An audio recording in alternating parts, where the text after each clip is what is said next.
as you get ready to introduce Joe. Okay. And also just, I'm afraid because we've got 40 people, which is fabulous, I don't think we have time like we often try to. We try to give everyone a chance to just speak for a minute and say who you are and why you're here. And but I think we don't have time for that at the moment. But hopefully, as discussion and conversations happen later, we will be able to hear from you. So I hand things over to Tony.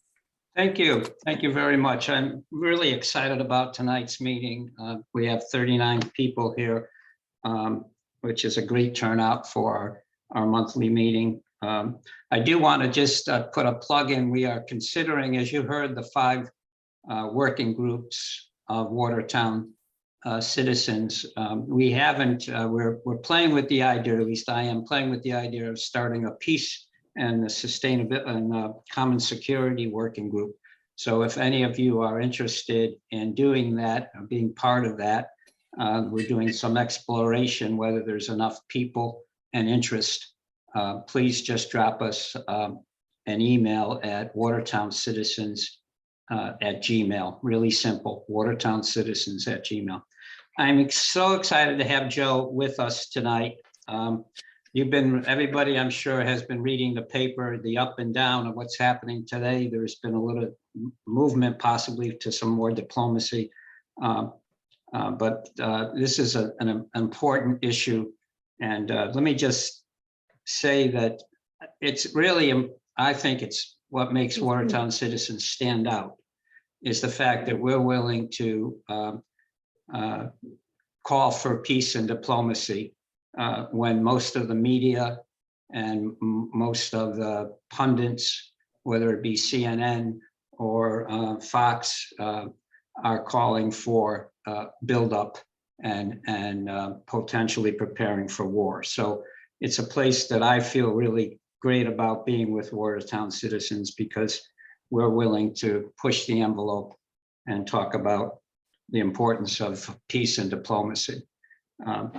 Gonna read you a little bit about Joe, and then I'm gonna make a short comment, and then I'm gonna turn it over to him. He's got some slides to share and a lot of information to share. Joe is the president of the Campaign for Peace, Disarmament, and Common Security. He's the vice president of the International Peace Bureau, and he's the co-chair of the Committee for a Sane U.S.-China Policy. He's the co-convener of the International Peace and Planet Network. In recent weeks, he has been a participant in the Track 2 discussions about the possible diplomatic solutions to the Ukraine crisis, meeting with Senator Markey's staff. He has written an article which has gotten circulated both internationally and internationally, with background and diplomatic options to resolve what he calls 3 crises, not 1.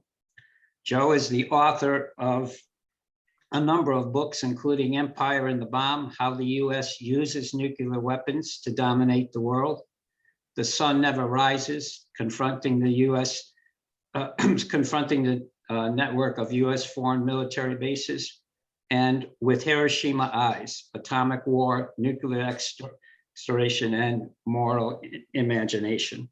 His articles appear in the Bulletin of Atomic Science, the Boston Globe, Common Dreams, Truth Out, and other publications. Joe is a scholar, an activist, a researcher.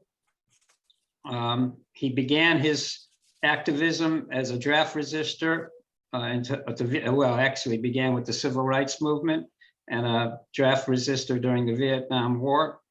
He served as the director of the War Resistors International in London and Brussels.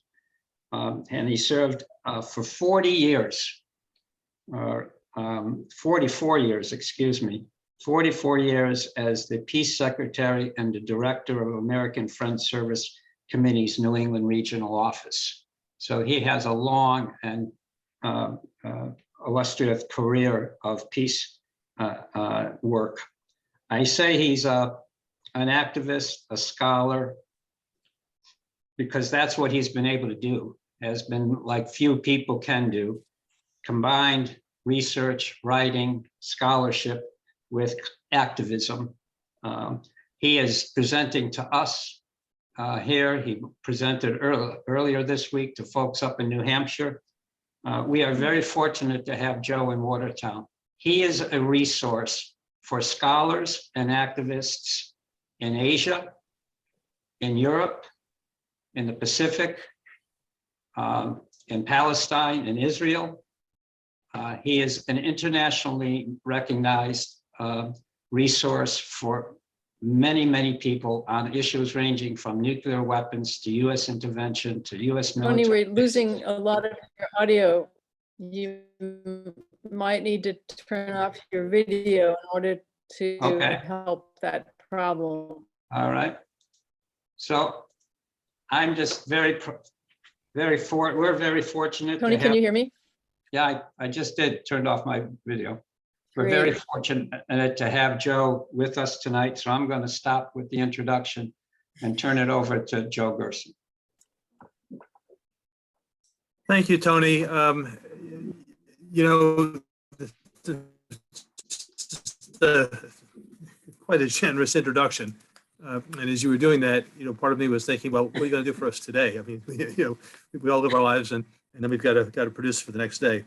I want to say that, you know, listening to the reports and really over the years since I've been in Watertown, you know, I felt badly not to be able to be more engaged. But I do have the greatest respect for what all these people are doing and the role you play in our community. It's really vital and essential. So we were talking about the issues with technology. I'm a Luddite, and I'm going to see if I can upload share here. See if I can upload my You got it. PowerPoint here. The next question is whether I can actually make it work here. Looks like I can. All right. So I want to begin by quoting something that Howard Zinn said back when many of us were working for the nuclear weapons freeze. He said, "We can't be free if we don't know our history. If we don't know our history, every time that a president comes on TV and says that we're threatened from here or there, we'll have no reference points to know if he's being honest or is dishonestly manipulating us." Much of my talk this evening is going to be about history because, as William Faulkner wrote, the past isn't dead, it isn't even past. Before diving into tonight's history lesson, I should say I'm more hopeful tonight than I was a week ago about the possibility that there won't be war and the opportunities lying within the continuing crisis, which hopefully will lead to productive disarmament and Euro-Atlantic strategic stability negotiations. In fact, they've already started.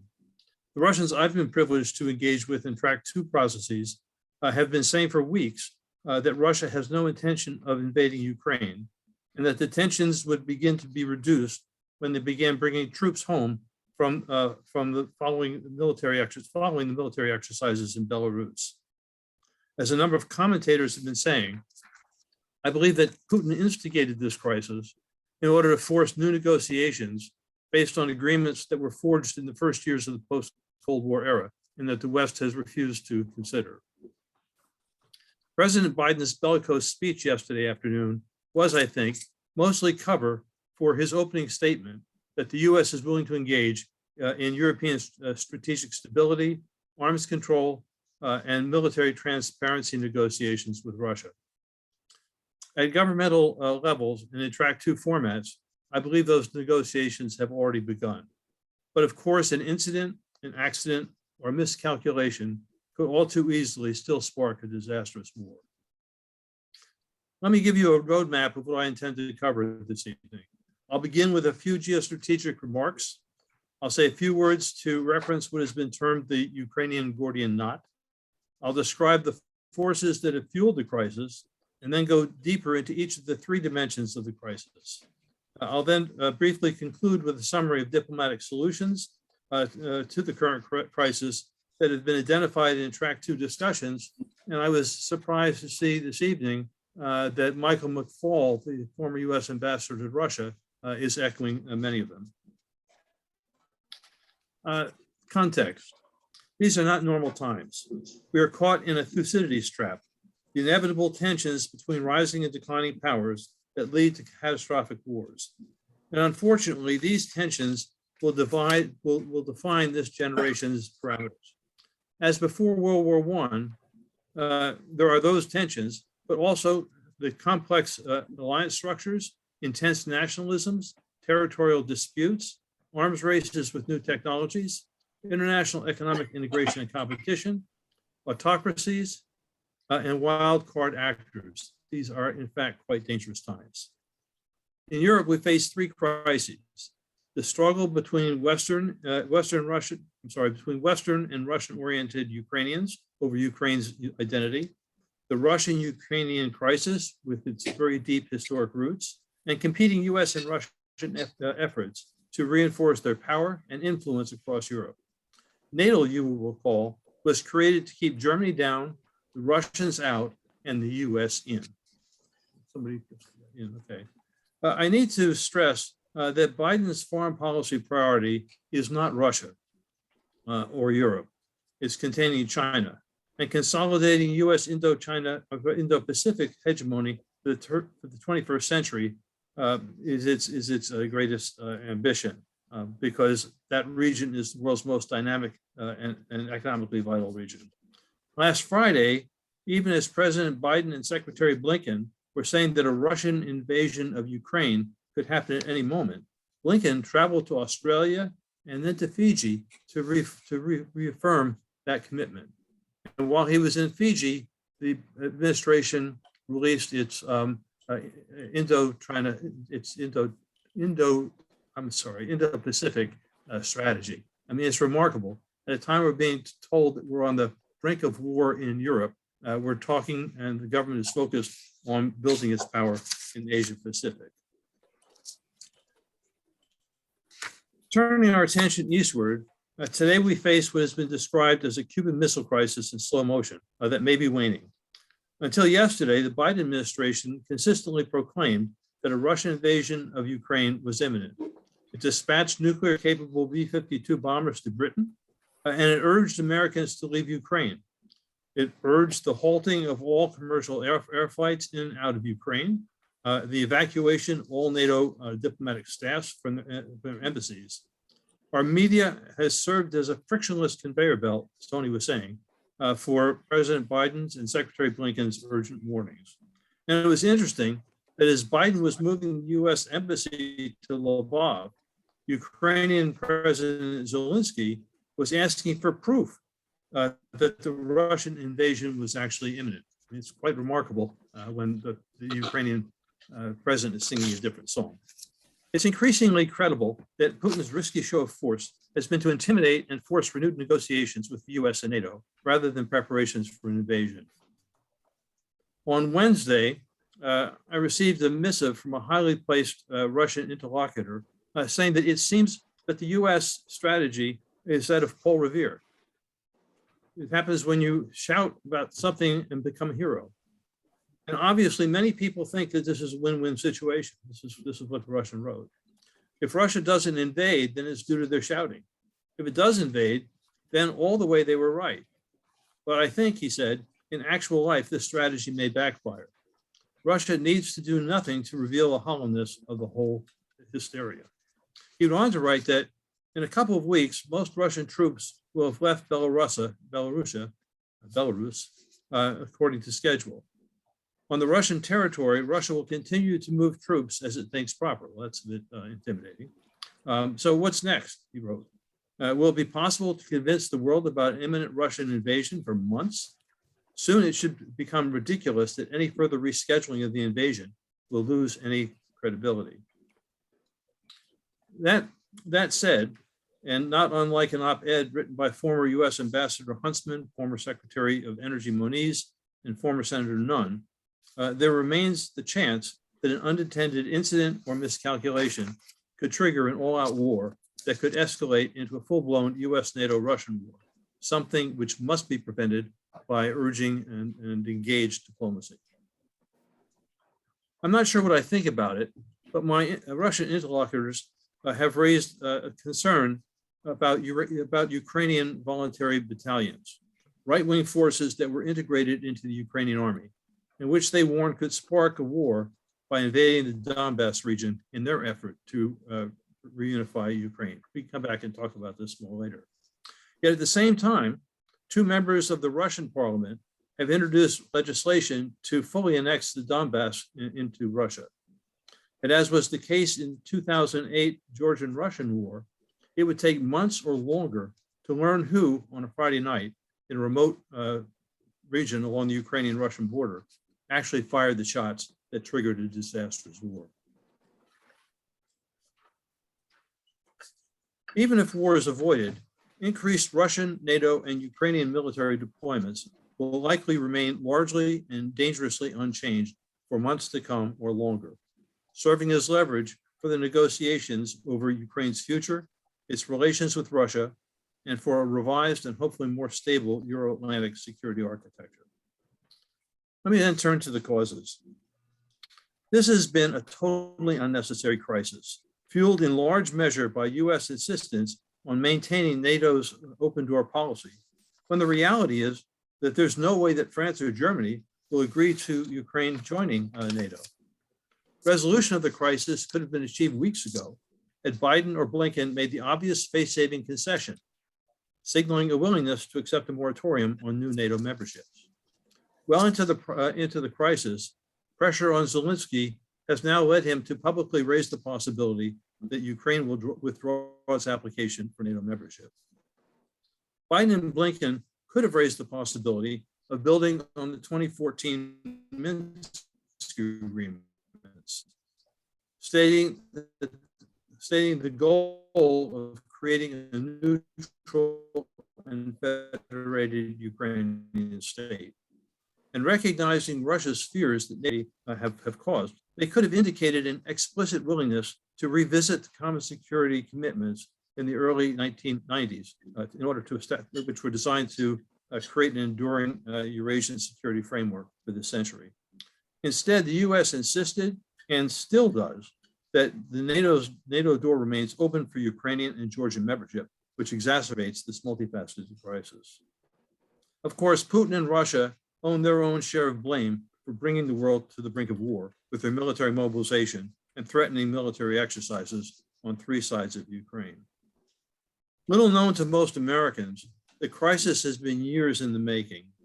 In a recent interview, former Secretary of Defense Colin Powell's Chief of Staff, Lawrence Wilkerson, described the excitement, even the giddiness, at the highest levels of the first Bush administration about the prospect of cooperating with Russia in the immediate aftermath of the Cold War. The possibility of inviting Moscow to join NATO was even bandied about. In 1990, the Organization for Security and Cooperation in Europe adopted its Paris Charter, which was signed by 34 heads of state. It ushered in a new era of unprecedented commitment to domestic individual freedoms, democratic governance. Years later, was followed by the NATO-Russia Founding Act, which enshrined commitments to pursue equal security and not to seek security at the expense of the other's security. And in 1990, their security at the expense of the security of other states. A bit of water here.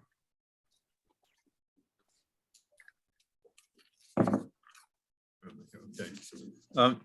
It is the violation of these commitments to create a post-Cold War European security order that lies at the heart of the current dangerous crisis. Malcolm X would have said that the chickens have come home to roost.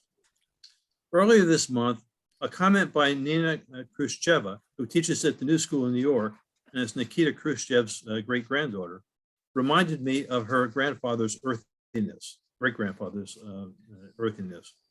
She said that with NATO's expansion to Russia's border, while Moscow was weak, and with US NATO military superiority, Vladimir Putin has had enough of being relegated to sitting by the toilet.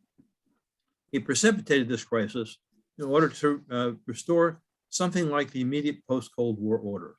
And of course, once something has been given up, those who took it, in this case, the US and NATO, are reluctant to give it back. Okay, 3 levels of crisis. Repeating myself, we are unfortunately confronted by at least 3 entwined crises, not one, actually maybe 4. The struggle between Galatian or Western Ukrainians and Russian-oriented Eastern Ukrainians over their country's identity and its future. The crisis in Russian-Ukrainian relations, which has deep historic roots. Please mute somebody there. Competing ambitions between 2 empires that are in decline, the United States and Russia, in order to enforce their power across Europe. And all of this has been compounded by the inability of European nations to create an enduring post-Cold War security system. The 4th relates to the second front of the Cold War. There are fears in Washington, echoes of which we heard in President Biden's statement yesterday, that if the US doesn't stand by its European commitments, Japan, India, and others in Asia will have second thoughts about relying on their alliances with the US and will go their own ways. Okay, Ukraine's identity crisis. Kievan Rus and its 988 AD conversion to Eastern Orthodox Christianity lie at the foundation of the Russian nation. In the 1400s, Ukraine became part of the Lithuanian and later Polish empires. It sort of comes as a surprise, thinking about Ukraine as part of the Lithuanian Empire. As a consequence, those in the Galatian West are predominantly Catholic, Western-oriented, and Ukrainian speakers, while those in the East are primarily Russian Orthodox, Russian-oriented, and Russian speakers. In pursuit of creating a warm water port for its Black Sea fleet, or the Black Sea fleet that it wanted, Russia's Catherine the Great annexed Crimea in 1783. That's just a little bit after our Revolutionary War. In that year, Russia seized control or began ruling over all of Ukraine. So when we talk about Crimea, we have to remember it's about 200 years it's been largely under Russian control. In the 20th century, millions of Ukrainians died of starvation in the 1930s as a consequence of Stalin's brutal agricultural collectivization. With no love for the Soviets or Russia, anti-Soviet forces in Ukraine allied with Hitler's Nazis and joined the devastating march to the east. The first major Holocaust massacre of Jews was inflicted at Babi Yar, a ravine near Kiev. At war's end, Ukraine was reunified with the Soviet Union, and Khrushchev transferred Crimea to Ukraine, which was then a Soviet province, in 1954. With the breakup of the Soviet Union in 1991, Ukraine became an independent state.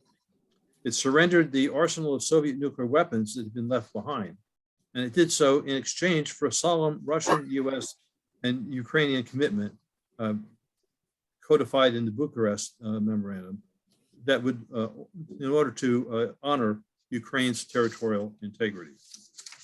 That means that when Russia invaded eastern Ukraine and retook Crimea, it was in violation of the Bucharest Agreement and UN Charter. In the post-Cold War period, owing to its historic ties with Russia and the Soviet Union, Eastern Ukraine's economy remained deeply integrated with Russia's, while many in Western Ukraine sought prosperity and ties through the West, with the West. In 2013, application was made by the Ukrainian government to join the European Union. But when the EU demanded an all or nothing relationship, the ties to Russia would have to be severed, Ukraine's Prime Minister Yanukovych withdrew the application. That's what precipitated the Maidan Revolution, mass and initially nonviolent demonstrations in the heart of Kiev. Contrary to the norm of respecting the national self-determination of other countries, Senator McCain, who you see at the center of this picture, Assistant Secretary of State Victoria Nuland, who is now the lead figure on US-Russian policies on the National Security Council, and CIA Director Brennan all felt called to personally join the Maidan revolt. A compromise was achieved, moving the date for elections, but that was breached by armed right-wing Ukrainian nationalists who opened fire on the demonstration, and this in turn led Prime Minister Yanukovych to flee the country. Proclamations then followed of an independent Donetsk and Luhansk People's Republic in eastern Ukraine. And this was reinforced by the intervention of Moscow's so-called little green men, basically members of its military, but not in uniform. Russia reclaimed Crimea and its Black Sea Fleet, and we've had a relatively low intensity civil war since then. Okay, looking to Russia and Ukraine. The Russian-Ukrainian dimension of the crisis speaks for itself. Kiev was central to the creation of the Russian nation a millennium ago. Eastern Ukraine remained an integral element of the Russian and Soviet empires for centuries, although Galicia was ruled by Poland and Lithuania for a very long time until World War I. This history has been reinforced by Russia's self-appointed responsibility to defend Europe's Slavs, something that I was taught about in high school. We were taught about Slavophiles and basically almost religious commitment to defend the Slavs of Europe, which goes deep into Russian culture. Most Russians from St. Petersburg to Vladivostok believe that Crimea and Eastern Ukraine are Russian, and more than a few believe this applies to Kiev as well. Most Ukrainians and much of the world don't share this perspective.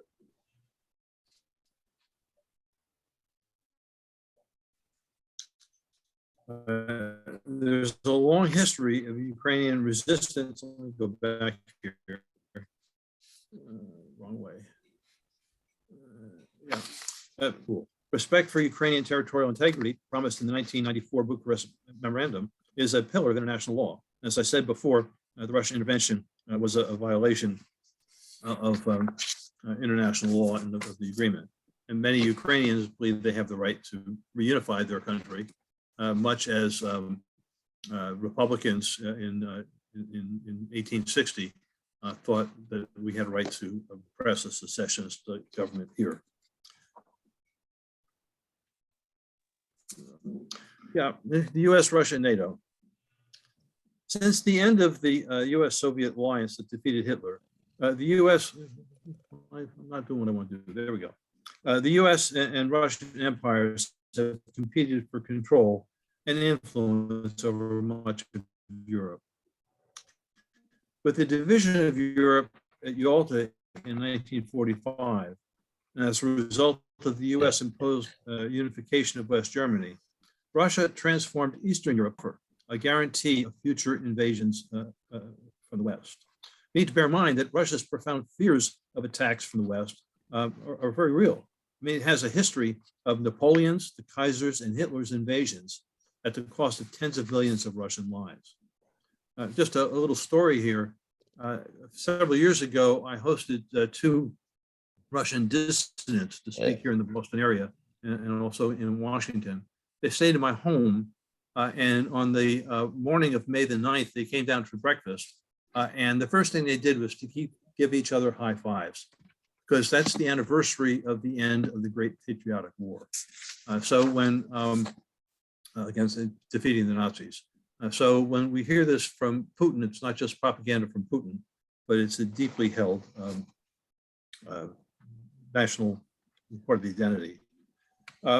So this desire for a buffer that Russia has wanted and feels it needs is, I'm afraid to say, and not unlike the Monroe Doctrine, with which the U.S. has kept competing powers at a distance, with very few exceptions, over now more than 200 years. The reality is that great powers, including our own, do very nasty things, which is not to excuse them, but to recognize the dynamics that are at play. For its part, Washington launched the Marshall Plan to ensure Western European political as well as economic stability and ties to the US economy. With the creation of the NATO military alliance in 1949 and the deployment of US troops to bases across much of Europe, Washington was assured that it could, as the alliance's first general secretary observed, keep Germany down, Russia out, and the United States in. Noam Chomsky, in an interview you can find today in Common Dreams, talks about how this has worked out. Berlin's contested status made it the world's most dangerous Cold War flashpoint, much as Ukraine and Taiwan are today. It's also worth noting that NATO's new 2030 doctrine makes containment of China as well as Russia one of the alliance's two priorities. Gorbachev's refusal to intervene to preserve Soviet Eastern European clients and basically colonies and the breaching of the Berlin Wall marked the end of the Cold War division of Europe. Russia's buffer against the West then evaporated, ushering in a period of both hope and uncertainty. For a brief period, the common security understanding that security cannot be achieved against a rival nation, but only with a rival, prevailed. There was a commitment to building a common house of Europe, including Russia. The vision and these commitments were shattered when President Clinton and George W. Bush took advantage of Russia's post-Soviet weakness and chaos and extended NATO to the east. The German reunification, what have I got here? Yeah, you can see the map over here with the expansion of NATO to the east. The German reunification treaty had earlier been negotiated on the condition that no NATO forces would be based in Eastern Germany. Pledges made in those negotiations to the effect that NATO would not move a centimeter closer to Russia led the Russian elite to believe those commitments. That Gorbachev failed to get these pledges in writing is rued by Russians to this day. Notably, the author of the US Cold War containment doctrine, George Kennan, and later Fiona Hill, who many of us met during the Russiagate hearings, impeachment hearings, warned that expanding NATO to Russia's border would trigger a new Cold War. In the decades that followed, the NATO alliance reached Russia. US and German troops are now based in and conduct exercises along Russia's borders. As Malcolm X said, those chickens have come home to roost in recent days. I mean, to think, just put yourself into Russian imagination at the moment and think about German troops again on your border.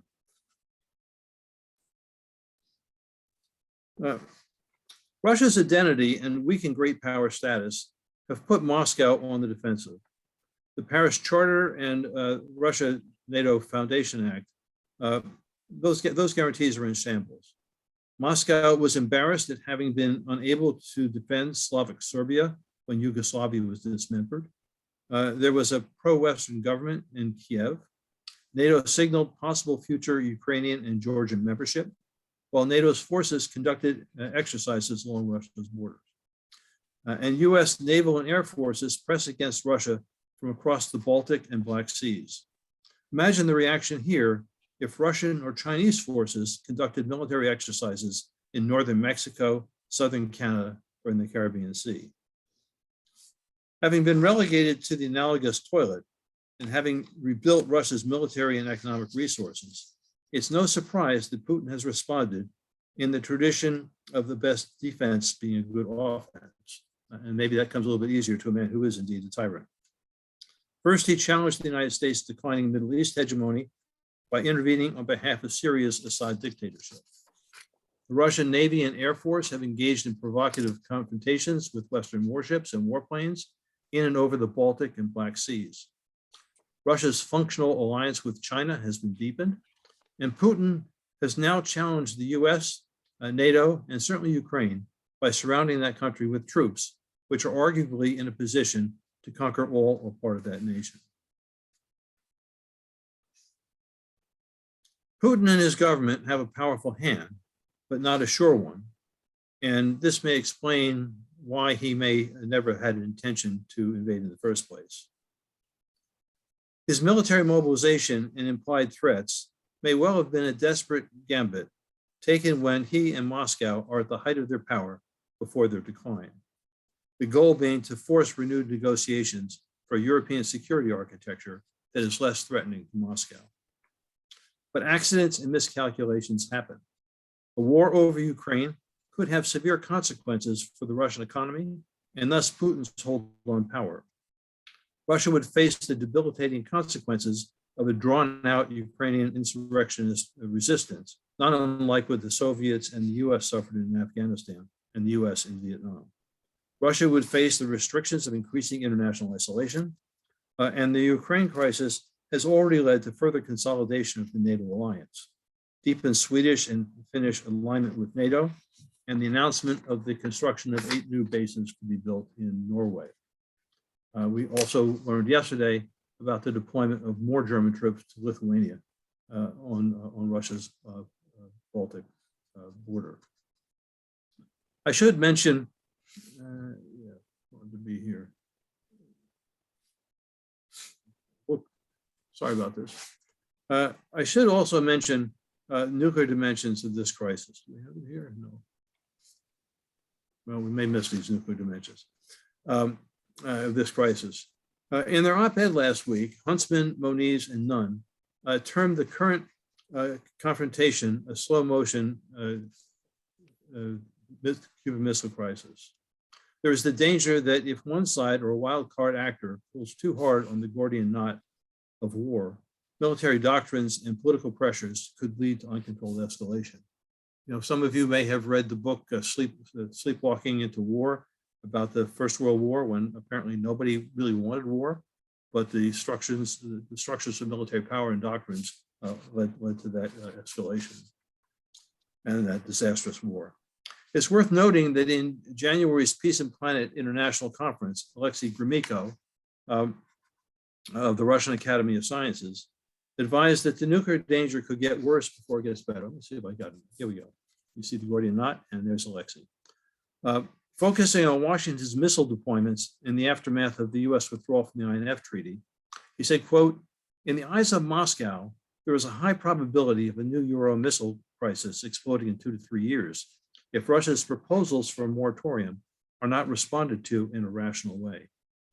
Nuclear posturing on all sides, including NATO nuclear sharing," he said, "may change for the worse more quickly more quickly than 2 to 3 years, if recent Russian proposals on security guarantees handed over to the US and NATO are not taken seriously." Well, friends, the Euro missile crisis came rather sooner than 2 to 3 years. It's a critical element of what we describe today as the Ukraine crisis. There's one other nuclear danger or dimension in this crisis. It's the encouragement of nuclear weapons proliferation. There's widespread belief that if Ukraine hadn't surrendered its nuclear weapons, the ones that it inherited from the Soviet Union in 1991, Moscow would not have its troops at its doorstep. So Iran, South Korea, Japan, and other countries are likely considering what this means for their security policies. Okay, so friends, it's going to come as no surprise to you that war is not the answer. Diplomatic resolution of the current crisis is possible. The roadmap for peaceful resolution and creation of an enduring, just, and security order includes negotiation of the creation of a neutral and federated Ukraine, drawing on the models of Austria, Finland, and Switzerland. Interesting, McFaul in his foreign affairs piece today. That would allow for religious, cultural, linguistic, and some political autonomy, even democracy.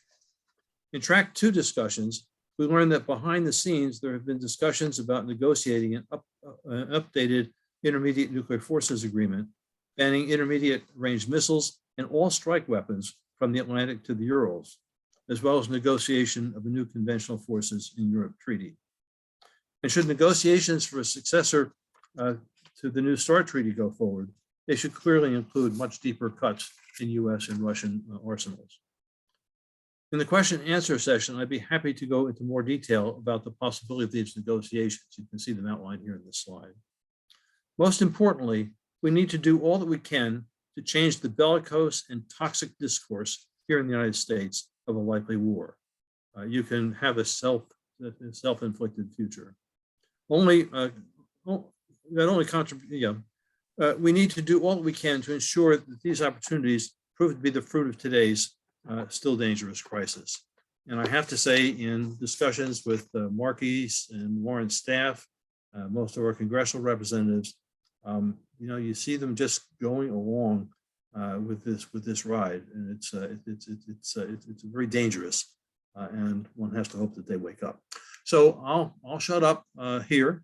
I'm going to leave this slide up for a little bit so you can focus on it, and we'll see where the Q&A period goes. Okay, do you want me to do this, Sue Ellen? Oh, it's fine. I think just it's hard to see Yeah. who's got hands up when the slide is up. I'll take it down. Thank you. Really. I see one hand up right now, Jerry. Jerry, do you want to? And then David, we'll start with Jerry and then go to David. Jerry, you want to put yourself up there so we can see who you are? Can I unmute? He doesn't have a camera on his computer, so Okay. I don't think it's going to work. Jerry, you want to unmute? Okay, go ahead.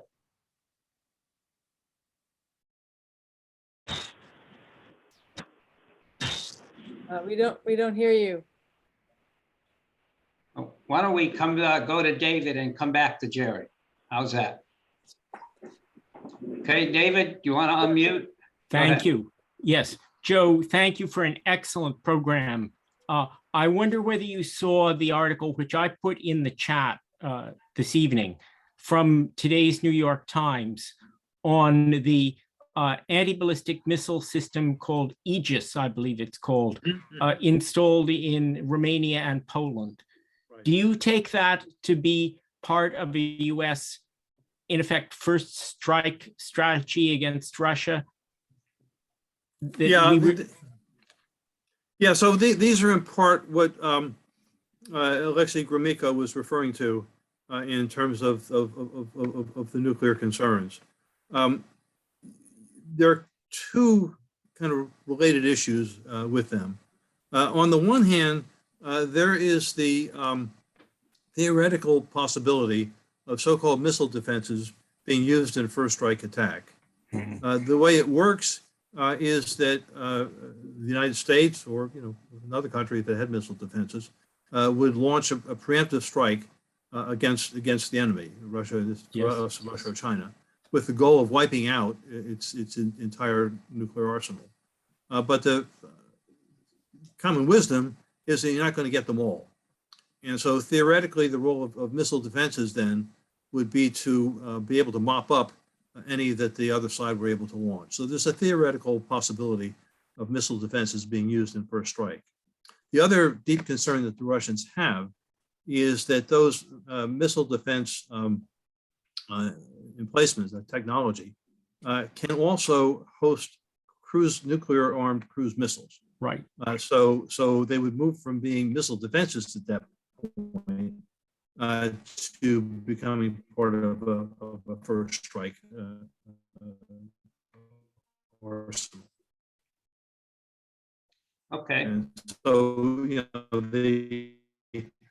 the discussions now about versus from the Atlantic to the Urals, would be inclusive of those.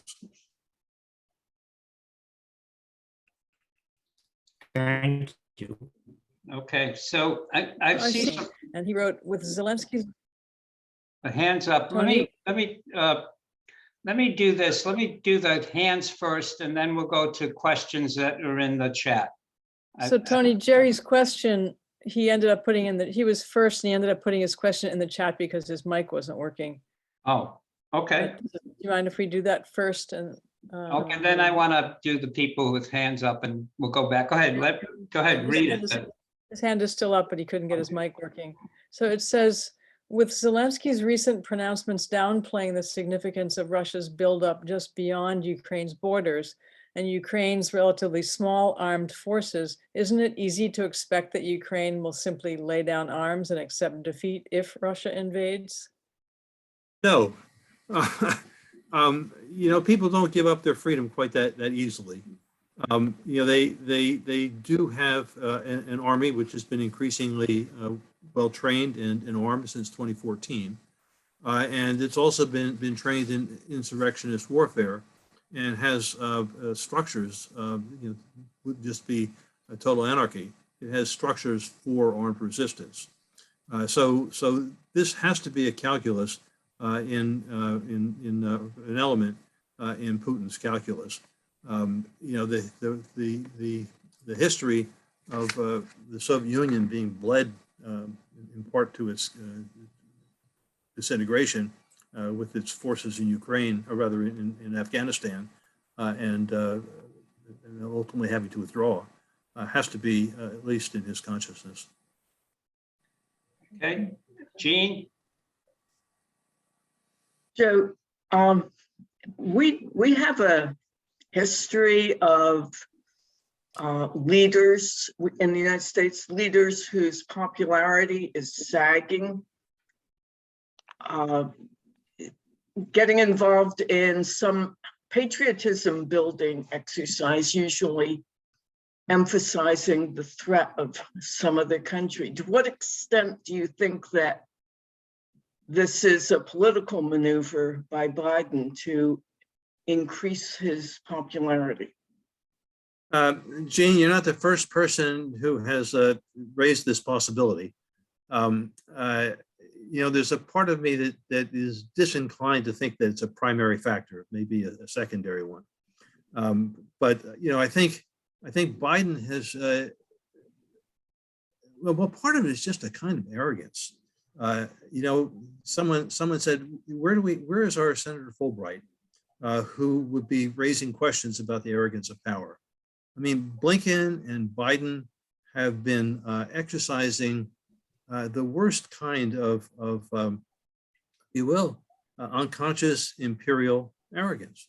You know, I mean, when you come down just to the question of NATO membership and the principle taking us to the brink of war for the principle of holding the NATO door open when everyone knows that Ukraine can't walk through that door anyhow. I mean, it's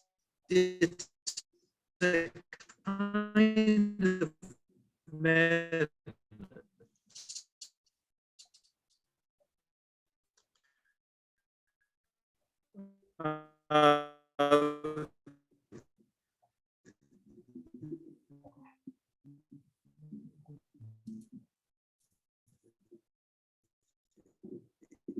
In